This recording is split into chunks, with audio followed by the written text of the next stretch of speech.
bulshada ku dhaqan xerada qaxootiga dhagaxley ayaa maanta u soo bixeen garoonka weyn ee UNHCR bulshadani ayaa wajidooda ka dheehanayay farxad iyo damaashaad oo ay kaga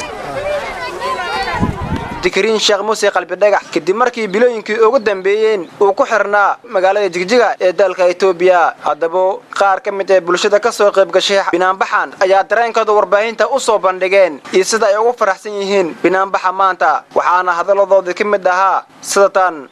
kaloo macalina shacabka Soomaaliyeed maanta halkan isugu yimid walaalkeen macnaha soo dhaweeyay maanta halkan garoonka qoraxda isugu yimid baan aad ugu mahadcelinaynaa aad iyo aad baan walaalayaal ugu mahadcelinaynaa waxaan soo dhaweynaynaa maanta halgamay Cabdikariin Sheekh Muuse waan soo dhaweynaynaa waxaan ku soo dhaweynaynaa macnaha asagoo si farxad leh oo walaaltinimo leh ayaa ku soo dhaweynaynaa soo dhaweynta kadib waxaan leeyahay sida ay walaalahii iga horeeyayba sheegeen waxaan leenahay maanta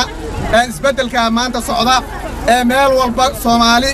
iyo meel walba ay joogaanba ka socda wadanka Soomaaliyeed meeshiis meel Soomaali joogtaba ka socda inaan maanta haddaan Soomaalinahay ka faa'iideysano gacmaha isqabsano oo Soomaalinimo wax ka weyn oo ina deeq wax ka yar oo ina deeq kara walaalayaal ma jiraan Soomaali baa ina deeqda inagoo Soomaali ah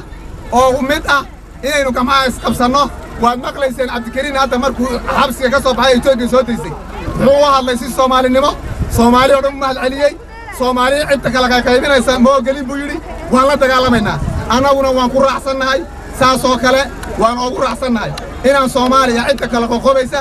inta kala qaybinaysa inaan ogolayn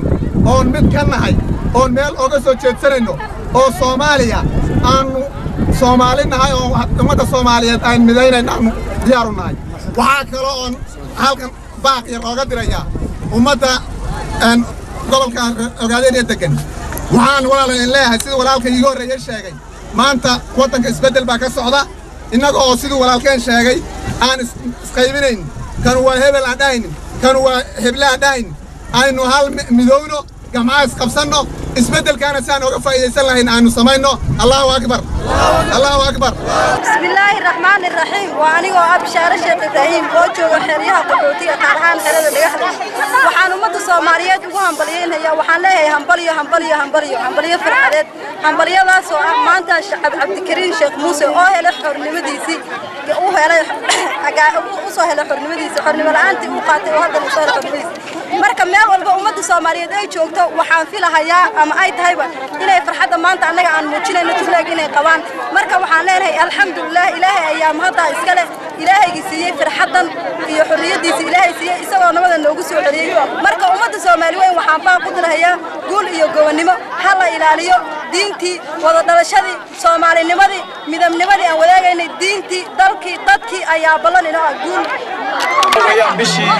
bishii toddobaad baan ku jirnaa shanteedii ilaahay baa mahad iska leh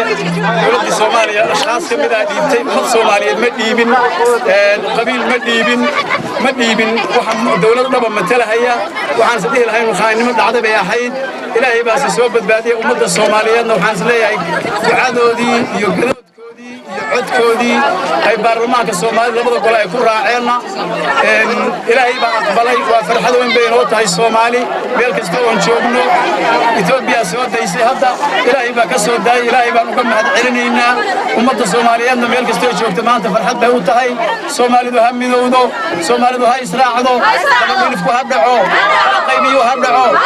israac ha dhaco qooni ha dhaco Soomaalidu ha midowdo